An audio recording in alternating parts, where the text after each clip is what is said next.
বউটাকে নিয়ে আর পারি না। যদি বলি চুলগুলো বেঁধে ঘুমাও, তেড়ামি করে চুলগুলো ছেড়ে ঘুমাবে। যদি বলি আজ খিচুড়ি রান্না করো, তা করবে না, বরং তেড়ামি করে ওই দিন রুটি বানাবে। সব সময় তেড়ামি করবেই, প্রতিদিন দুই একটা তেড়ামি করবেই।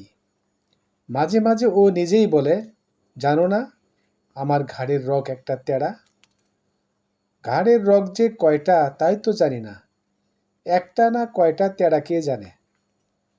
তবে নামাজ রোজার ক্ষেত্রে কোনো তেড়ামি নাই। নামাজ রোজার দিক থেকে আমার চেয়ে অনেক এগিয়ে। তাহাজ্জুদ নামাজ তো নিয়মিতই পড়ে, সাথে আমাকেও টেনে হিস্টে তুলে। আমি আর কি করব, ঘুম ঘুম চোখ নিয়ে ওর সাথে নামাজ পড়ি। বিয়ের প্রথম রাতেই রাত ৩টার দিকে আমাকে ডাকতেছে, ওই যে উঠেন, তাহাজ্জুদ পড়ব। আমি অবাক হয়ে তাকিয়ে আছি। কি হলো, কি দেখছেন? নামাজ পড়ব, উঠেন। কি আর করা, জীবনের প্রথম তাহাজ্জুদ পড়ছি। আমার নামাজে একটুও মন নেই, শুধু ওর কথাই ভাবছি। যে মেয়ে বিয়ের প্রথম রাতেই তাহাজ্জুদ পড়তে পারে, সে আর যাই হোক আমার কাছে এক টুকরা জান্নাত।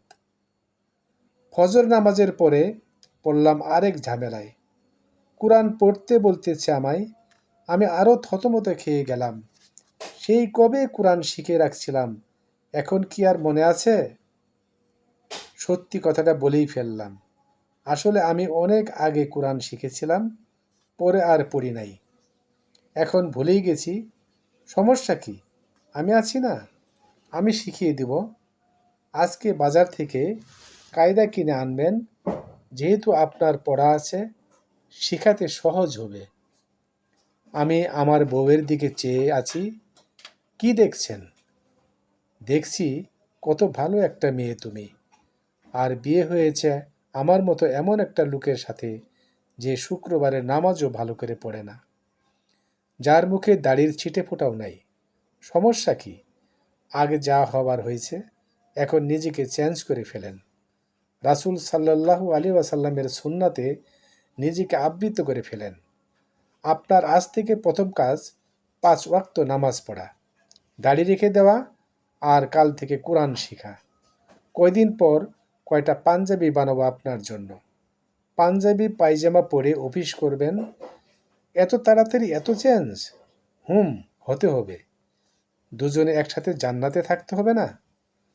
দিনের পথে চলতে চলতে ক্লান্ত হয়ে গেলে আমি তো আছি, হাতটা ধরে টেনে তুলব। দিনের পথে থাকলে আল্লাহ তাআলা সংসারে বারাকা দিয়ে ভরে দিবেন।